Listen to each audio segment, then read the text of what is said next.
What's up, Spurs fans? What's up, NBA Jerry? This is Tom the Spurs dude. Ginobili! Oh.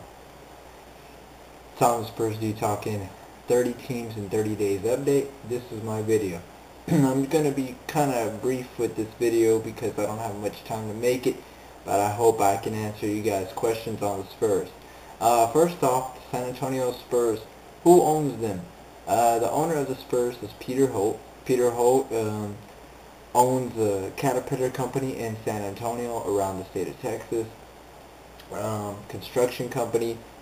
Peter Holt owns the San Antonio Spurs, has owned them for many years, since the 1990 era. He took over Red McCombs.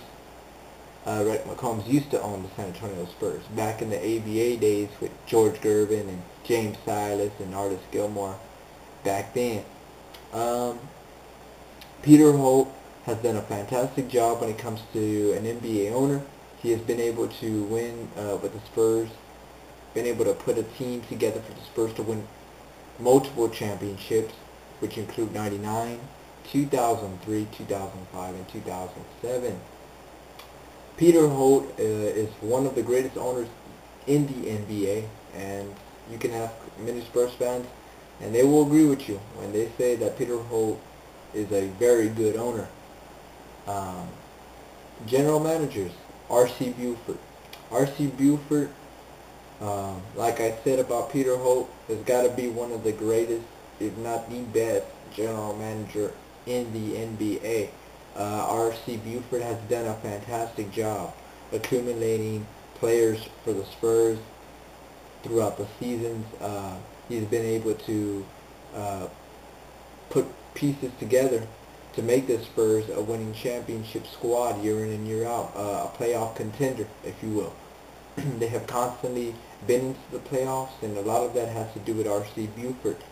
R.C. Buford's pretty good at finding international players and bringing them to the Spurs. And a lot of examples are Fabrizio Alberto, Manu Ginobili, Tony Parker.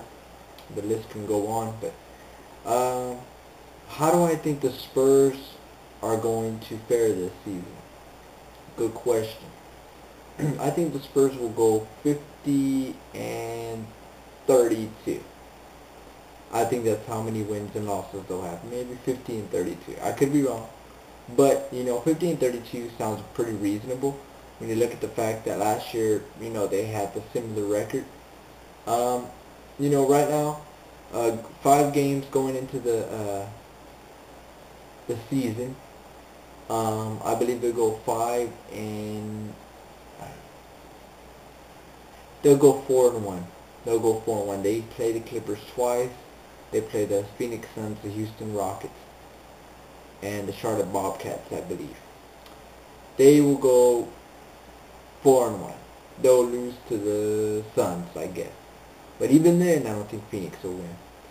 So that's how I think the Spurs will start the season. Also, talking about salaries. San Antonio Spurs salaries. Tim Duncan, $18,700,000. Tony Parker, $13,500,000. Manu Ginobili, $11,854,584. Richie Jefferson, $8,400,000. Antonio McDyess is making $4,860,000.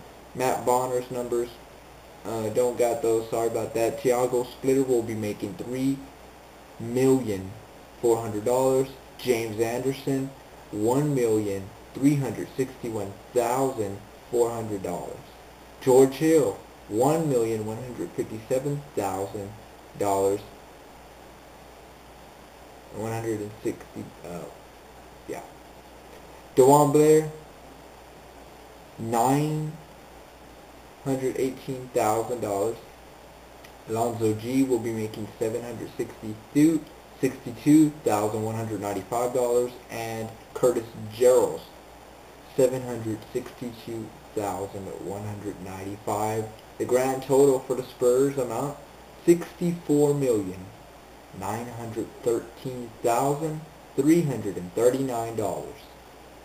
That's the total amount that the Spurs are spending on salaries.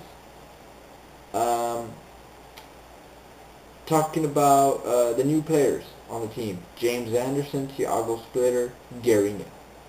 These guys are going to be big factors coming into the Spurs. Thiago Splitter, 7-footer from Brazil. We got to see him play in the FIBA World Championships on the Brazilian national team.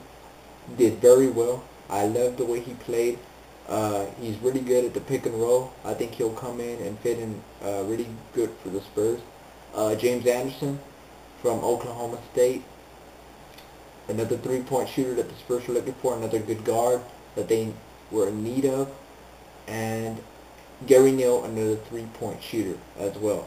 So those are the main three guys that I'm looking forward to seeing, as well as many Spurs fans out there. The Spurs are going to do good this year, guys.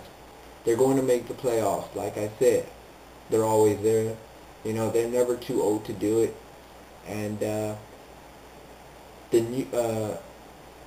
other players that got re-signed were Richard Jefferson and Matt Bonner. Matt Bonner, not too really proud to have him back. He just jacked up way too many threes last season and really didn't come in during clutch time during the playoffs. Richard Jefferson needs to step up, guys. Richard Jefferson obviously did not show up last season. Many Spurs fans were upset. I was one of them. And I'm hoping Richard Jefferson does a hell of a lot better next season. Hopefully I answered pretty much all the questions. I'm sorry if I left out a couple of things. I just had to make this in a very short amount of time. Thanks for watching, guys. Go Spurs, go. And hopefully I win the 30 teams in 30 days update for the San Antonio Spurs. This is Tom the Spurs dude. Get at me, y'all. Go Spurs, go.